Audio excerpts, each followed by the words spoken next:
Hola, hola amigos y amigas, queridos oyentes del Amanecer del Cine. ¡Feliz Navidad! Estamos en diciembre y venimos de un capítulo con muchísima aceptación. Un capítulo que tomamos como su regalo hacia nosotros y por el cual les agradecemos. Los agradecimientos se quedan cortos, Karen. Fue magnífico lo que hicieron todos los oyentes y bueno, los que nos siguen escuchando en este mes y durante todo el año, ¿cierto, Diego? Ni que lo digas, Abraham, el crecimiento y la aceptación al podcast nunca se detuvo. Llegamos a muchos países nuevos y los números rompieron los límites que habíamos pensado, así que nuevamente gracias. Bueno, pero entre agradecimientos y palabras estamos aquí en el penúltimo capítulo del año, listos para realizar el último análisis de este año. Y como estamos en diciembre, claramente el análisis será de una película navideña, una película muy poco valorada en esta época, pero sobre todo una película con varios mensajes hermosos que por supuesto representan lo que es la Navidad. Abraham, y aunque esto sea un comentario poco navideño, es una película a la que le fue robado el Oscar a Mejor Película Animada, por lo que merece ser analizada para explicar las razones por las que se lo merecía. Bueno, esos temas para otro momento, ¿cierto? Pero como ya pudieron ver en el nombre del capítulo, analizaremos la película Klaus, que pueden encontrar en Netflix y bueno, recomendamos completamente. Así que si no se la han visto, pausen este capítulo y mírenla y luego regresan, nos los agradecerán. Hay muchos que les gustan los spoilers, pero bueno, ojalá se la puedan ver. Pero antes de hacerlo, recuerden suscribirse a nuestras plataformas y seguirnos en redes sociales. En todos nos encuentran como El Amanecer del Cine y ahora sí, comencemos con el capítulo.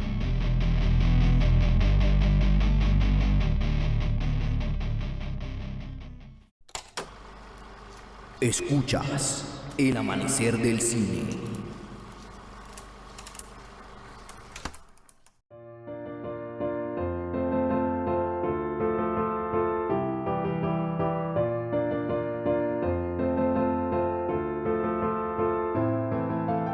Bueno amigos, como ya dijimos, la película que analizaremos hoy es Klaus, una película estrenada en el 2019 y que podría decirse se apegó a la revolución de la animación comenzada por Spider-Man Into the Spider-Verse un año antes. Ya esta película la analizamos de hecho, así que vayan a escuchar ese capítulo y podrán entender a lo que nos referimos, aunque más adelante igual vamos a hablar un poco sobre eso aquí. Claro que sí, Abraham, pero con esta película, con Klaus, hay algo especial porque a diferencia de Spider-Man, es una película que no tuvo un alto presupuesto o todo un equipo y una productora que la respaldara. De hecho, fue la primera película animada producida por Netflix y podría decirse que le dio paso a lo que sucedió en la última ceremonia de los Oscar, cuando Pinocho de Guillermo del Toro, otra película animada producida y distribuida por Netflix, ganó la estatuilla. Exactamente, Karen, fue un proceso y Klaus sin duda fue un buen comienzo, incluso como dijo Diego, pudo llevarse el Oscar del año en su lanzamiento, pero bueno, apareció un ratoncito misterioso a hacer de las suyas, raro, ¿no? Una de las pocas fallas que tuvieron los premios en ese año tan maravilloso para el cine, una falla impulsada por el recelo que aún existía hacia las plataformas de streaming, del cual también fue víctima de Irishman de Scorsese, pero bueno, nada que hacer con eso. Pues sí, Diego, al menos aún podemos disfrutar de la película y hablar de ella para tratar de hacer valer lo que es. Exacto, Karen, pero vamos a hablar de la película como tal, porque Klaus no es la típica película navideña. Su historia es bastante madura y como dijimos, tiene varios mensajes. Sí, Diego, la historia de Klaus es básicamente la de un cartero llamado Jesper, quien al ser enviado a una ciudad del Polo Norte descubre que Santa Claus está escondido y sus habitantes apenas intercambian palabras. En un panorama desolador, Jesper está a punto de rendirse, pero luego conoce a Alba, la profesora del pueblo, y a Klaus, un misterioso carpintero que vive aislado en una cabaña repleta de juguetes hechos a mano, quienes lo apoyan para intentar devolverle la alegría de nuevo a la ciudad, llenarla de vecinos generosos, leyendas mágicas y sobre todo la belleza de la Navidad.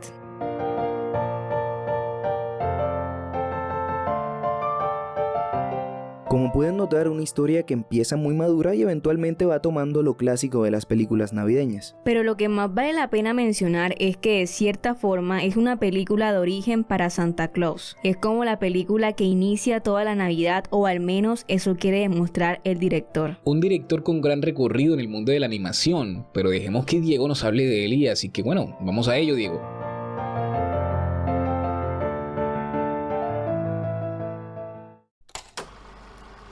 Dirección.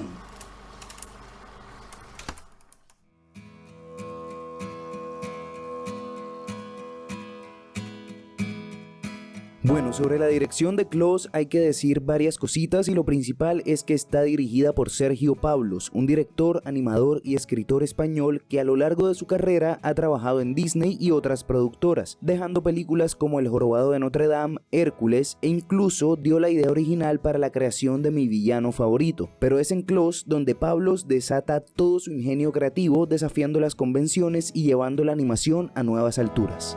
Pablos comenzó a gestar esta película en 2010, queriendo reinventar a un personaje tan icónico como Santa Claus, superando sus dudas iniciales y su temor a convertir la historia en algo ñoño, y creando una narrativa fresca y contemporánea, pero a la vez madura y adulta, en la que desafió las expectativas y nos dio una perspectiva nueva del personaje, una en la que, en vez de contarnos de sus travesías durante la Navidad, nos cuenta cómo nace ese Santa Claus que todos conocemos.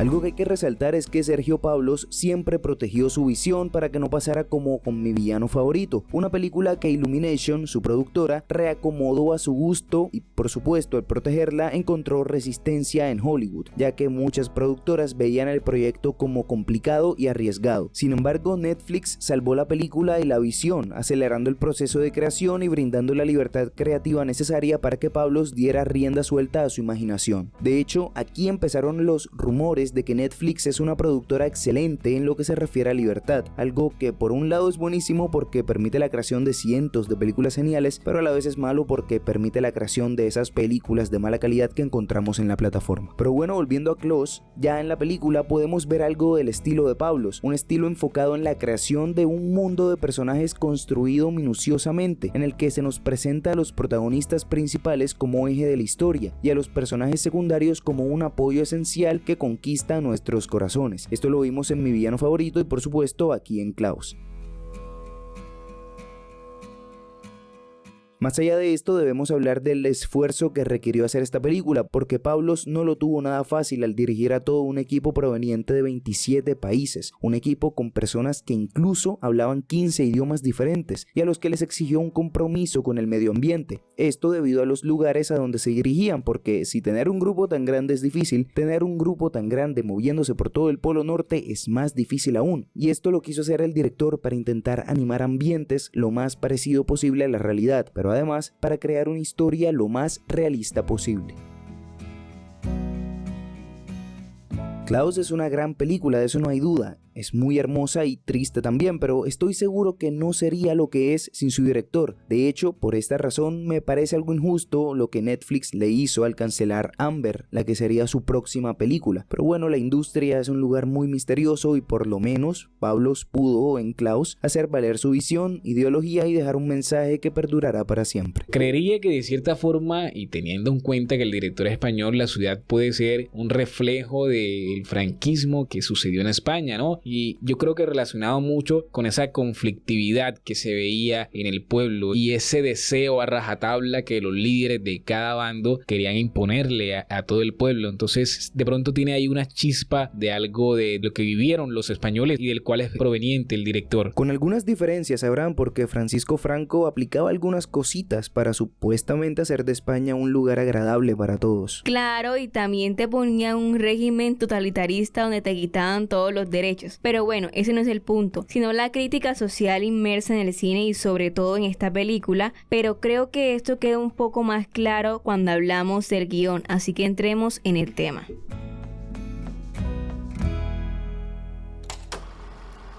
Guión y desarrollo de personaje.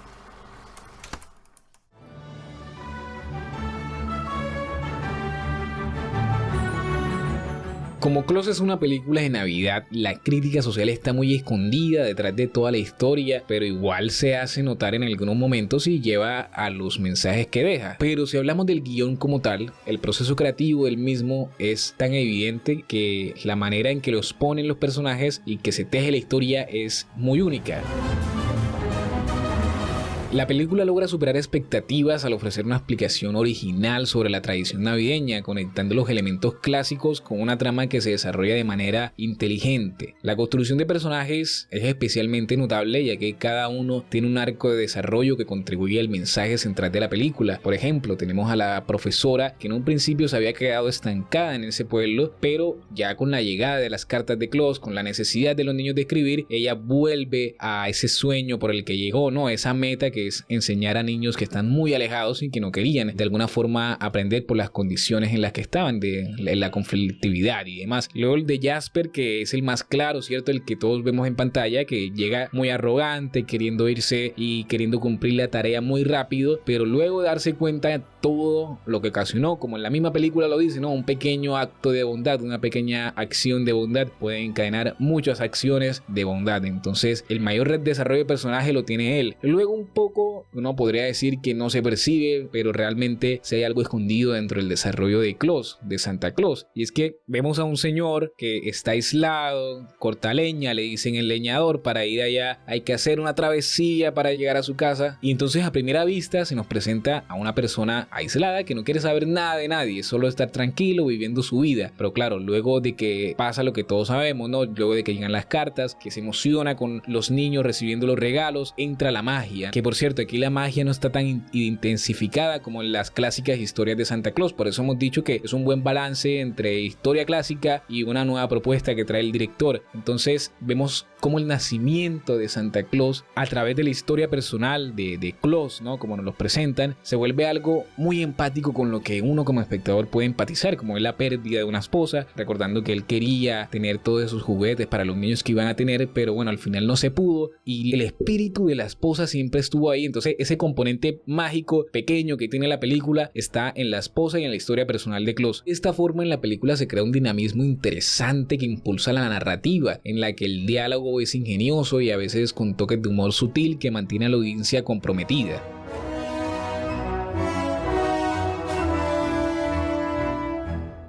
Por otro lado, el guión también aborda temas más profundos como la importancia de la amistad, de la generosidad y la superación personal, agregando capas de significado a la historia por medio de una estructura narrativa bien diseñada con un ritmo que permite tanto momentos tristes y emocionales como secuencias más ligeras. Bueno, y para finalizar, el guión de Claus es un ejemplo destacado de creatividad en la reinterpretación de un relato clásico, demostrando que incluso las historias familiares pueden sorprender y emocionar cuando se abordan con originalidad y profundidad. La historia es bastante triste, Abraham, y aunque es inspiradora, este tipo de películas siempre me hacen llorar y creo que esta época del año deja los sentimientos al aire. Es cierto, Karen, es como alcanzar una meta, como la felicidad de haber sobrevivido otro año más y de estar con los que quieres, pero a la vez sentir nostalgia por los que no están o por lo que quedó atrás. ¿Será que escucharemos a Karen emocionarse al igual que Diego el año pasado con el Grinch? Lo sabremos más adelante, pero por ahora sigamos con el análisis, entrando en aspectos técnicos. Comencemos entonces con el diseño de sonido.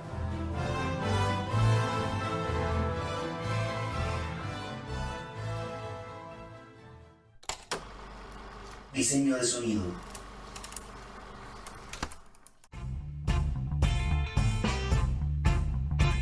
Bueno, en el diseño de sonido de la película, la selección de música desempeña un papel fundamental para realizar la experiencia que acompaña la animación. Del soundtrack hacen parte canciones específicas como Invisible de Sarah Larsson y Cómo te gusto ahora de Heavy, las cuales añaden capas emocionales y atmosféricas que complementan la narrativa visual. Estas elecciones musicales no solo crean una conexión emocional, sino que también contribuyen a establecer el tono y el ambiente adecuado para cada escena. Hay un punto que pocas veces se tiene en cuenta y son los trailers o comerciales. En esta película, el uso de la canción High Hopes de Panic at the Disco agrega un elemento adicional de atractivo y anticipación que impulsa a todos a verla y contrasta con la música para películas navideñas. Por otro lado, la música en los trailers genera expectativas y capta la atención del espectador, por lo que la elección de esta canción específica le da un tono enérgico y emocionante que puede intrigar a la audiencia y llevarlos a, como ya dije, ver la película. Algo que hay que resaltar es que el sonido tuvo como compositor principal a Alfonso González Aguilar, un compositor con una trayectoria no muy conocida, pero que dejó como su contribución a un estilo característico lleno de sentimientos que se manifiesta a través de la banda sonora original. Como pianista y director de orquesta, Aguilar aporta su experiencia y habilidades para crear una partitura única que potencia la narrativa visual y subraya los momentos clave en la película. Además, la música compuesta por Aguilar es lo que crea esa atmósfera mágica y emotiva de Klaus, es lo que respalda la historia y complementa la dirección artística de la película, de la cual hablaremos más adelante. Bueno, Karen, efectivamente el sonido de esta película es todo lo contrario a lo que cualquiera esperaría para una película navideña, y creo que es lo que la hace especial porque, como dijiste, nunca desentona y siempre acompaña a la perfección lo que está pasando. Pero Diego, la realidad es que cuando se llega a la parte más mágica de la película, o sea al final, todo explota y es una especie de increscendo que termina en la hermosa canción del final Invisible, que recomiendo completamente. Yo también la recomiendo, es muy hermosa y aunque no es un villancico navideño, es una canción que ambientaría perfectamente la Navidad en familia. Bueno, Karen, y ahora que hablas de la ambientación, es momento de hablar de la animación y la forma en la que ambientaron un mundo que pasa de la frialdad al calor de la Navidad.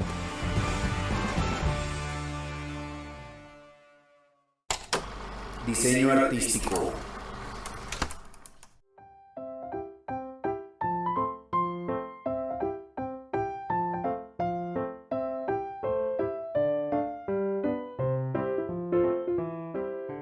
Bueno, la animación ya la hemos tratado en 2 capítulos, una en El extraño mundo de Jack y otra en Spider-Man Into the Spider-Verse. Ambos estilos de animación diferentes, pero en la película de hoy el estilo es muy parecido al de Spider-Man. Voy a explicarlo. La película emplea una combinación de animación 2D tradicional con técnicas de CGI de vanguardia, lo que da como resultado una estética visualmente impactante y distintiva. La atención en los detalles en el diseño de personajes y la animación de fondo crean una experiencia visual inmersiva para la audiencia. De hecho, la mayor parte está animado en 2D con sombreados que hacen parecer un poco la tercera dimensión, pero claramente, como ya lo dije, hay también apartes de CGI que enriquecen la obra visual que es Klaus.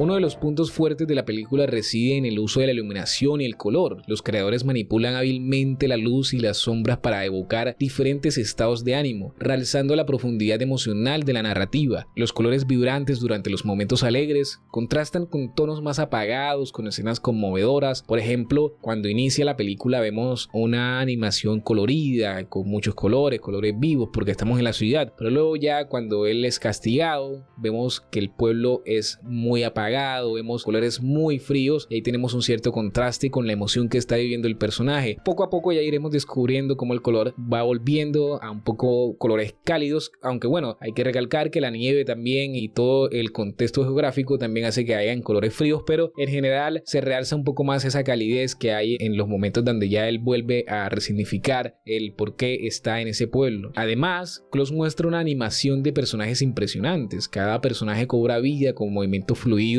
y gestos expresivos, añadiendo una capa de realismo al mundo fantástico de la película.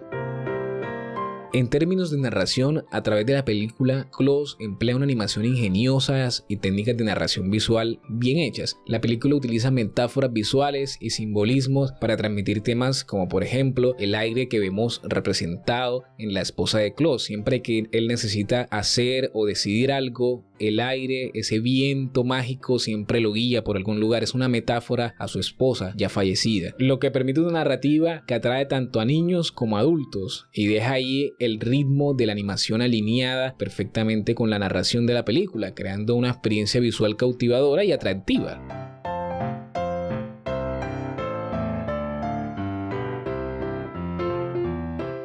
Bueno, recordemos que también esta animación tiene orígenes españoles, con la empresa que lo hizo, que fue Spy Studios, y que incluso el director, tratando de lograr y buscar una persona que hiciera este tipo de animación, que tuviera un concepto como él lo quisiera, resultó que estaba justo al lado suyo, por decirlo de alguna forma, porque trabajaban muy cercanos y era uno de sus empleados llamado Marcin Jakubowski, el cual empleó una técnica especial que el director no se esperaba y que bueno, él estaba en la búsqueda constante de algún algún animador o animadores que pudieran realizar lo que él había pedido. Y bueno, en general para la vista normal de un espectador, pues le va a parecer una película y una animación que entra en lo normal, ¿no? Porque siempre esta animación puede ser vista como una animación casual, normal como el resto de películas animadas, pero es una que en verdad tiene un grado de inmersión sobre el espectador y un grado de apego, ¿no? Lo que ya hemos llamado aquí ya varias veces un grado de empatía que siempre atrapa. Este posiblemente sea el futuro de la animación. Todo el mundo ya se ha cansado de películas generadas a computador y prefieren esta mezcla que mencionó Abraham. Sí, Karen, es como esta frase del último samurái que, refiriéndose a una espada pasada de generación en generación, dice: pertenezco al guerrero en quien los viejos hábitos se unen a los nuevos. Qué buena frase, Diego, y en efecto, como dice Karen, este es el futuro. Solo fijémonos en todas las películas que le han aplicado y a la aceptación que han tenido. Las Tortugas Ninja, The Boy and the Heron, la nueva de Spider-Man, El Gato con Botas 2 y las demás que se me pasan, pero el punto es que todas han sido muy queridas por el público, principalmente por su animación. Aunque existe un caso en el que no funciona, Abraham, y aquí me causa mucha gracia que haya sido precisamente el estudio que le robó el Oscar a Klaus quien haya sido superado y rechazado por las personas, y precisamente con la película que celebra sus 100 años. Y sí, hablo de Disney, quien intentó replicar este estilo de animación en su película Wish, pero nadie la aceptó completamente y se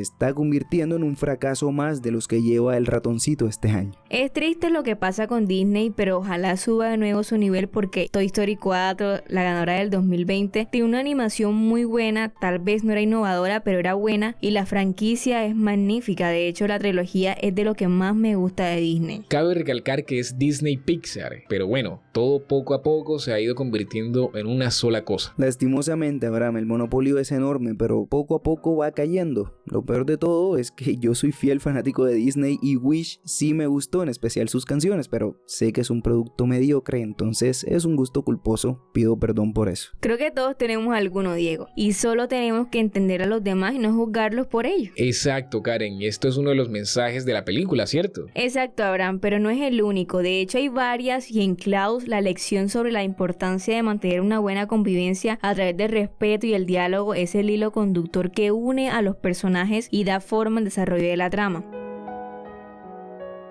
La película destaca como un entorno inicialmente dividido y conflictivo, y el acto de comunicarse y de entenderse puede transformar no solo las relaciones de personas, sino también el tejido social de la comunidad. Una comunidad que a través de lo que vive nos invita a descubrir que en nosotros existe la capacidad de cambiar y hacer el bien, a ayudar a quienes nos rodean y sobre todo a perdonar, porque el perdón también ocupa un lugar crucial en la narrativa. Nos muestra cómo liberarse del resentimiento puede abrir el camino hacia una buena convivencia.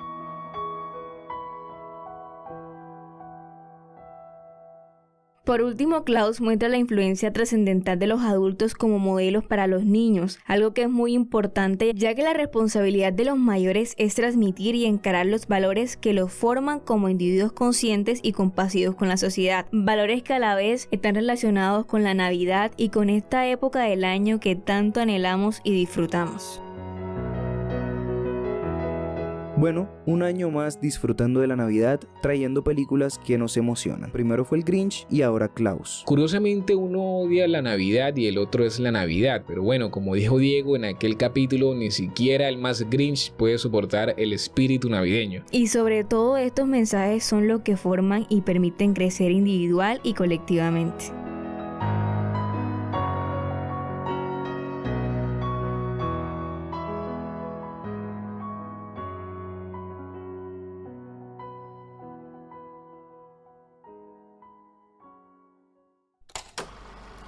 Datos curiosos.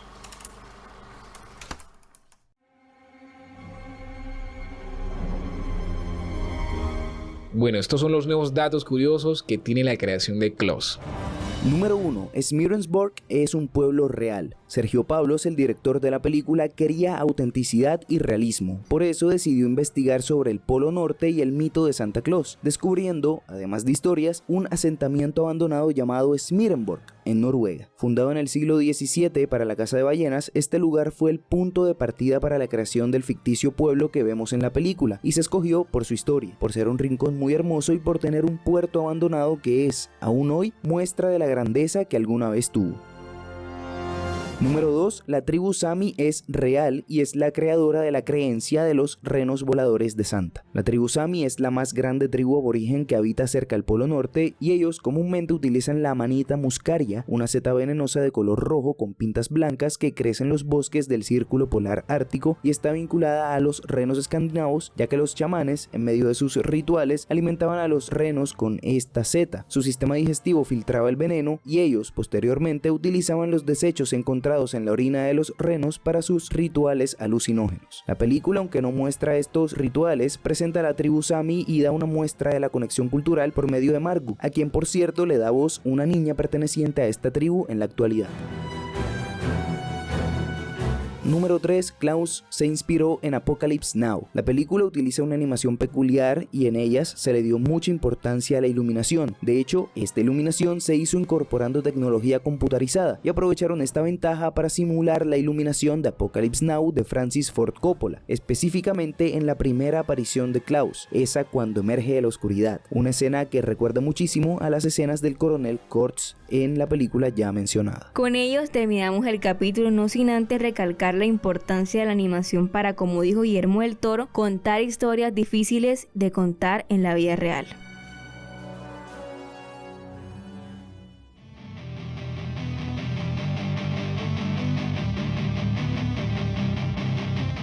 Amigos, amigas, como dijo Karen, hemos llegado al final. Esperemos que hayan disfrutado el capítulo y se hayan llenado del espíritu navideño que transmite esta película. Los invitamos a seguirnos en nuestras redes sociales. Estamos en Instagram, Facebook, Twitter y TikTok como El Amanecer del Cine. Y a suscribirse a nuestras plataformas. Estamos en Spotify, Amazon Music, Apple Podcast, YouTube, Google Podcast, Evox, Deezer y muchas más. Les deseamos una muy feliz Navidad y esperemos que pasen unas excelentes fiestas junto a su familia o en la compañía de las personas que los quieren. Disfruten, cuídense y siempre sean felices. Nos escuchamos en el capítulo de fin de año, que será un recopilatorio de todo lo sucedido en 2023 y por supuesto lo que vendrá en 2024. No se lo pierdan y recuerden, nosotros somos El Amanecer del Cine.